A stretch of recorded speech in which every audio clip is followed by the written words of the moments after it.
आपण सातत्याने माझ्याशी बोललं पाहिजे, माझ्याशी संवाद साधला पाहिजे। ग्रंथालय बाबतीमध्ये नितेश तू नेमकं काय करतोय हे तुम्हाला जाणून घेण्याचा अधिकार तुम्हाला सगळ्या जणांना आहे। त्याच्यात काही नवीन सूचना असतील, काही मार्गदर्शन असतील, तुम्ही लोकांनी त्या निमित्ताने करायला हवं। म्हणून मीही ठरवलंय की जे काही ग्रंथालय संदर्भात जे काही आराखडा तयार केलाय तुमच्या समितीसमोर मी दाखवायला तयार आहे। आपण सगळेजण एकत्र बसू, तुम्ही त्या सूचना मला द्या, त्याच्यामध्ये बदल केले जातील, तुमचं मार्गदर्शन घेतलं जाईल आणि त्या पद्धतीचा आपल्याला एक आदर्श ग्रंथालय म्हणजे जसं आपल्या पत्रकारांनी पत्रकार भवन बघा आपल्या ओरसला बांधून ठेवलेलं आहे। राज्यातलं एकमेव असं एक चांगलं पत्रकार भवन आमच्या पत्रकारांनी सिंधुदुर्गामध्ये बांधून ठेवलं आहे, ज्याच्याबद्दल आम्हाला सार्थ अभिमान आहे। तसंच येणाऱ्या कालावधीमध्ये आपल्या जिल्ह्यामध्ये असे काही चांगले ग्रंथालय आपण उभे करू, काही डिजिटल ग्रंथालय आपण उभं करू, काही आधुनिक ग्रंथालय आपण उभी करू। टेक्नॉलॉजी आजूबाजूच्या देशामध्ये राज्यामध्ये ग्रंथालय संदर्भात काय नवीन टेक्नॉलॉजी आली आहे ती तुम्ही माझ्यापर्यंत पोहोचवा, मी त्यांच्यापर्यंत माहिती घेतो आणि ती आपल्या सिंधुदुर्गामध्ये आणण्याची तयारी ही माझी असेल, हाही विश्वास तुम्हाला मी आजच्या निमित्ताने देतो। माझी अपेक्षा आहे की आजची ही जी पिढी आहे जी पूर्ण दिवस मोबाईलवर असते, वरती बघतच नाही का आई बोलतायत, वडील बोलतायत, त्यांना माहितीच नसतं, फक्त हो हो हो मोबाईलकडे बघून बोलतात। त्या पिढीला अगर आपल्याला ग्रंथालयापर्यंत आणायचं असेल तर काही आपल्याला महत्त्वाचे निर्णय घ्यायला लागतील, काही महत्त्वाचे बदल करायला लागतील। पारंपरिक पद्धतीने चालत असताना काळानुसार काही जे नवीन बदल करायचे आहेत ते बदल कसे आपल्या ग्रंथालयापर्यंत आणू शकतो, आपलं साहित्य आपण ह्या नवीन पिढीपर्यंत कुठल्या मार्गाने कुठल्या पद्धतीने पोहोचू शकतो, त्याही गोष्टीबद्दल काही जतन मंथन चर्चा आपल्यामध्ये सगळ्यांमध्ये झाली पाहिजे।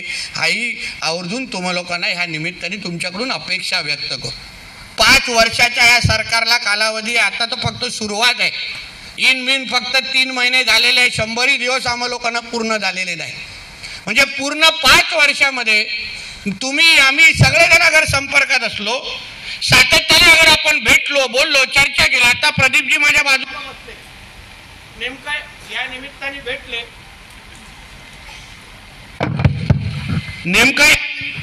म्हणून मी त्यांना सांगितलं, नेमकं या निमित्ताने म्हणून त्यांना सांगितलं की प्रदीपजी का नाही मुंबईमध्ये आपण मराठी भाषा दिवस, मराठी भाषा भवन बांधतोय, मराठी भाषेला अभिजात भाषेचा दर्जा मिळावा यासाठी आपल्या कोकण साहित्य संमेलनाच्या टीमचा फार मोठा सहभाग आहे, योगदान आहे, हे आवर्जून उल्लेख करतो।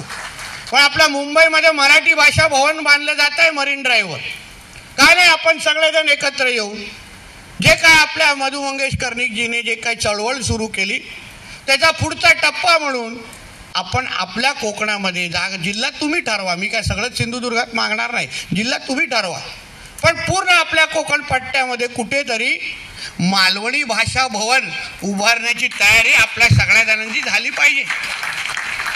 एकत्र येऊ, त्या निमित्ताने आपली बोली भाषाचं जतन कसे करता येईल, भावी पिढीला आपली मालवणी भाषा कशी त्यांच्यापर्यंत पोहोचवता येईल, त्याबद्दल आपण सगळेजण एकत्र येऊ, चर्चा करू। सरकार म्हणून लागलेली जी काही निधी आहे, जे काय पाठिंबा आहे, ज्या काय परवानग्या आहे मी आणतो, आमच्या दीपक केसरकरजी आहेत, आमचे निलेश राणे साहेब आहेत खासदार म्हणून केंद्राकडे, ते पाठपुरावा करू शकतात। म्हणून आपण आता ह्या 5 वर्षामध्ये मी आपल्याला सांगेन की आपण सगळेजण, गव्हाणकरजी आमचे असतील आणि आमच्या सगळ्या जणांना सांगतो, आपल्यावर जबाबदारी फार मोठी आहे, नाही तर नुसताच आमच्याकडून अपेक्षा करू नका, आमच्यावर संवाद ठेवा, संवाद वाढवा आणि संवाद झाल्यानंतर अपेक्षा ठेवल्यानंतर पण अगर आम्ही लोकांनी काय नाही केलं तर मग पुढच्या साहित्य संमेलनाला हक्काने बोलू नका, मला काही हरकत असणार नाही, पण जबाबदारी खांद्यावर टाका, अपेक्षा व्यक्त करा, बोला नितेश ह्या तुमच्याकडून गोष्टी झाल्या पाहिजेत, जिल्ह्याच्या साहित्यिकांसाठी तुम्ही ह्या गोष्टी करा। आता ते आमचे गृहस्थ सांगत होते की साहेब हे अगर योग्य वेळी हे पुस्तकांचं जतन झालं नाही तर ह्या पुस्तकांचं काय खरं नाही, ह्या गोष्टी सरकार म्हणून साहित्य संमेलनाचे आपण सगळे एकत्र म्हणून आपण काय करू शकतो यावर चला आपण सगळेजण एकत्र येऊ। मी फक्त ऐकून घेणाऱ्यापैकी नाही आहे, तुम्हाला माहिती आहे मी करून घेणाऱ्यापैकी आहे, आणि मी कारणं फार कमी देतो. एकदा तुम्ही मला सांगितलं तो विषय कसा पूर्ण करून घ्यायचा आहे ना ते तुम्ही मला सांगा. आता आमच्या जिल्ह्याच्या अधिकाऱ्यांना त्याचा अनुभव येतो आहे, म्हणून तुम्ही त्या गोष्टी माझ्यावर सांगा. नाही, हा विषय माझ्या डिक्शनरीमध्ये नाही. म्हणून तुम्ही एकदा सांगितल्यानंतर माझी अपेक्षा आहे की पुढच्या वर्षी प्रत्येक वर्षामध्ये कोकणाचे साहित्य संमेलन म्हणून आपण काहीतरी नवीन काहीतरी केलेलं आहे. काय येत आहेत हेही विचारणारे आपल्यामधले काही होते असल्यामुळे पालकमंत्री इथे आलेले आहेत. हे आवर्जून सगळ्यांनी त्या गोष्टीची नोंद करावी. शेवटी हे आपल्या जिल्ह्याचे साहित्य संमेलन आहे आणि ज्येष्ठ साहित्यिक आणि आमच्या सगळ्यांचे प्रेरणास्थान पद्मश्री मधुबाई मंगेश कर्णिकजी ह्यांच्या प्रेरणेने हे साहित्य संमेलन आज भरवलं जात आहे. खरं म्हटलं तर वाटलं होतं की आज त्यांचा आशीर्वाद घेण्याची संधी मिळेल, पण काही कारणे असतात ते या कार्यक्रमाला येऊ शकले नाही. पण निश्चित पद्धतीने माझ्या कार्याला त्यांचा आशीर्वाद आहे असं मी नेहमी मी मानतो. पण कर्णिक साहेबांनी जिल्ह्याच्या किंबहुना कोकणातल्या सर्वच साहित्यिकांना एकत्र येऊन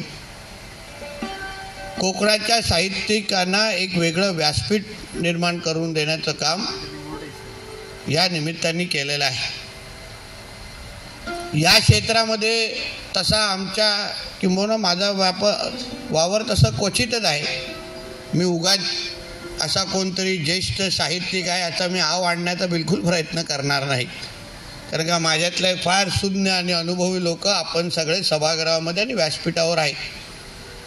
पण एकंदरीत या सगळ्या साहित्यिकांच्या सहवासामध्ये वावरत असताना जेव्हा त्यांची भेट होते ते एकंदरीत एक वेगळा दृष्टिकोन अनुभवायला भेटतं, समजायला भेटतं. कोकण साहित्य संमेलन म्हणून आज आपण जे सगळेजण इथे एकत्र झालेलो आहे याचा मूळ उद्दिष्टच एवढा आहे की बाबा कोकणामध्ये जे काय आपले साहित्यिक आहे, जे काय आपलं साहित्य आहे त्याचं जतन कसं करता येईल, त्याबद्दल विचारमंथन कसं करता येईल, नवीन साहित्यिकांना प्रोत्साहन कसं देता येईल, या सगळ्या गोष्टी एकाच छत्राखाली व्हाव्यात या उद्दिष्टाने आपण सगळेजण एकत्र आलेलो आहे. शेवटी आपण एकत्र येणं हे कोकणाच्या या भूमीसाठी फार अत्यंत गरजेचं आहे. कारण का आज कोकणाची प्रतिमा घडवण्यामध्ये आमचं कोकण नेमकं कसं आहे हे कधी जे न येता न अनुभवता काही आपल्या ज्या समाजामध्ये लोक असतात त्यांच्यापर्यंत आपलं कोकण पोचवण्याचं काम हे साहित्यिकच्या माध्यमातून होतं. म्हणून हे संमेलन आपल्यासाठी फार महत्त्वाचं आहे. आता मी येत असताना काही ग्रंथांच्या स्टॉल्सला मी आवर्जून भेट दिली. आता ह्या साहित्य संमेलनामध्ये पालकमंत्री म्हणून, सरकारच्या प्रतिनिधी म्हणून माझी नेमकं काय भूमिका, तर माझी भूमिका अशी आहे किंवा ह्या साहित्य संमेलनामध्ये जे काय आपलं साहित्य कोकणाचं जे साहित्य आपलं खरं ठेवी आहे, आपले ॲसेट आहेत, त्यांचं जतन करण्यामध्ये सरकार म्हणून आमच्या लोकांची ताकद त्यांच्या मागे उभी करणं, त्या जतनामध्ये आमच्या लोकांना त्याचा हात पाठभार लावणं हे आमच्या सगळ्यांची सरकार म्हणून माझी भूमिका आहे. आणि म्हणून तिथे जात असताना जुन्यात जुनी पुस्तकं ते ग्रस्त मला दाखवत होते. ते बोलते की नितेशजी फार अवघड आहे. म्हणून आमची सरकार म्हणून आमची भूमिका किंवा प्रतिनिधी म्हणून आमची भूमिका अशीच असेल की ह्या जिल्ह्यातल्या ग्रंथालयांना आपण अजून सक्षम कसं करू शकतो, काळानुसार आपल्या ह्या ग्रंथालयामध्ये आधुनिकीकरणाच्या माध्यमातून आपल्या ह्या साहित्याचं जतन करण्यामध्ये कसं मदत करू शकतो, ती यंत्रणा उभी करण्यामध्ये सरकार म्हणून जे पाठबळ लागतं ते पाठबळ उभं करण्याचं काम हे माझं असेल हा विश्वास तुम्हाला ह्या निमित्ताने मी आवर्जून दे. मी जसा त्या जिल्ह्याचा पालकमंत्री झालो तेव्हाच मी काही गोष्टी ठरवल्या, कारण का मी कणकवलीच्या ग्रंथालयाचा अध्यक्ष आहे. तर तेव्हा अध्यक्ष म्हणून जे काही वर्षापासूनचे अनुभव आले किंवा आपल्या ग्रंथालयांमध्ये आज लोक येतच नाहीत. येण्यासारखं तसं लोकांना आकर्षणच वाटत नाही, वाचकांना आकर्षणच वाटत नाही. म्हणून ग्रंथालय म्हणून जेव्हा आपण थोडेसे एक रुपया आपण सभासद फी जेव्हा वाढवायला जातो तेव्हा लगेच सभासदांना ते वाईट वाटतं किंवा वाटतं की हे बाबा हे खूप मोठं वाढवत आहेत, हे आम्ही का जावेत. हे जरा बॅकग्राऊंड म्युझिक कमी बंद केले तर बरं होईल. हे बॅकग्राऊंड म्युझिक सारखा कार्यक्रम म्हणजे माझं भाषण नसेल. म्हणून त्या लोकांना वाटतं की बाबा थोडं पण का वाढावं, मग त्याच्यावर आक्षेप घेतात. ग्रंथालयांची आपल्या जिल्ह्यामध्ये ग्रंथालयांची परिस्थिती कधी आपण तिथं पाऊल टाकल्यानंतर आपल्याला कळतं. अतिशय दयनीय परिस्थिती आहे. इमारती जुनी झालेल्या आहेत, त्याचे काय बुकशेल्फ ज्याच्यामध्ये आपण पुस्तकं ठेवतो त्या पुस्तकांमधला वर्षानुवर्ष जतन करण्याच्या दृष्टिकोनातून आपल्या जिल्ह्याच्या ग्रंथालयांमध्ये काही सोयी सुविधा नाही, हेच आपलं ह्या निमित्ताने सत्य आहे. आणि म्हणून त्या निमित्ताने या बाबतीमध्ये आपले काय प्रयत्न असू शकतात हा विश्वास जिल्ह्याच्या साहित्यिकांना मला ह्या निमित्ताने देण्यासाठी मी ते आलेलो आहे. कारण का नुसतं तिथे येऊन शुभेच्छा देऊन इथून निघून जाणं तेवढं पुरतं माझं काम नाही. मला जिल्ह्याचा पालकमंत्री म्हणून माझ्या खांद्यावर जबाबदारी टाकलेली आहे. सरकारचा प्रतिनिधी म्हणून संबंधित मंत्रालयाशी बोलून आपल्या ह्या जिल्ह्याच्या ग्रंथालयांसाठी, तिथे काम करणाऱ्या कर्मचाऱ्यांसाठी आणि आपल्या जिल्ह्याच्या ग्रंथालयांमध्ये वाचक वर्ग वाढला पाहिजे. वाचकांना वाटलं पाहिजे की बाबा मी कुठे घरात किंवा कुठले दुसरीकडे न जाता जिल्ह्याच्या ग्रंथालयांमध्ये जाऊन आम्ही काही 4 पुस्तकं वाचू, अशा पद्धतीचं वातावरण आमच्या ग्रंथालयामध्ये असलं पाहिजे. ते जबाबदारी हे माझी असेल किंवा माझी आहे हे स्वीकारून मी आज इथे आलेलो आहे. म्हणून काही मुद्दे काही गोष्टी आम्ही करायच्या ठरवलेल्या आहेत. जिल्हाधिकारी आहेत, बाकी आपल्या जिल्ह्याचं प्रशासन आहे. मी काही गोष्टी ठरवलेल्या आहेत किंवा नाही जिल्ह्याच्या ग्रंथालयाची परिस्थिती बदलायची म्हणजे बदलायची. त्यासाठी लागणारं जे काही निधी आहे ती आणायची कशी ते माझ्यावर सोडा आणि करून घेण्याचं पण माझ्यावर सोडा. या गोष्टीची आपण चिंता करू नका. कारण का मला आपल्या ग्रंथालयात आता मी बाहेरगावी जातो, लंडनला जातो, युरोपमध्ये जातो, तिकडच्या लायब्ररीमध्ये आता मी बाहेर लंडनमध्येच माझा अभ्यास झाला असल्यामुळे लंडनची लायब्ररी असेल किंवा अन्य देशांच्या लायब्ररीमध्ये मी आवर्जून जातो. कारण का मला वाचण्याचं सवय आहे. आणि तिथे गेल्यानंतर एकंदरीत त्यांची जी काय अवस्था पाहिल्यानंतर मला आत्ता वाटतं की नाही माझ्या जिल्ह्याच्या ग्रंथालयांची परिस्थिती येणाऱ्या वर्षामध्ये निश्चित पद्धतीने बदलली असेल. हा विश्वास तुम्हाला मी आजच्या निमित्ताने मी इथे देतो. आधुनिकरणाच्या निमित्ताने आपण काय वेगळं करू शकतो. आता ई बुक आलेले आहे, किंडल सारखे पर्याय आलेले आहेत. मुलांच्या हातात तुम्हाला किंडल किंवा ई बुक जास्त दिसतात, पुस्तकं फार कमी दिसतात. तर तेही पर्याय आपण ग्रंथालयामध्ये उपलब्ध करू देऊ शकतो का. ग्रंथालयांच्या डिजिटलायझेशनच्या मार्गाचा आपण पर्याय स्वीकारू शकतो का. हे सगळे विषय आहेत ज्या निमित्ताने आपण आपल्या जिल्ह्याच्या ग्रंथालयांचा परिस्थिती बदलू शकतो, ज्याला साहित्यिकाला त्याच्या निमित्ताने फार मोठी मदत त्या निमित्ताने होईल. म्हणून या सगळ्या गोष्टी येणाऱ्या कालावधीमध्ये बदलण्याचा मानस माझा निश्चित पद्धतीने आहे. हा विश्वास तुम्हाला देतो. आम्ही आराखडाच तयार केलेला आहे जिल्ह्याच्या ग्रंथालयांचा की बाबा जिल्ह्याच्या कुठल्या ग्रंथालयाची काय परिस्थिती आहे, त्याला किती निधी लागणार आणि निधी जिल्ह्याच्या प्रशासन म्हणून आम्ही किती निधी तिथे उपलब्ध करून द्यायची याची सगळ्याचं नियोजन मी करून ठेवलेलं आहे.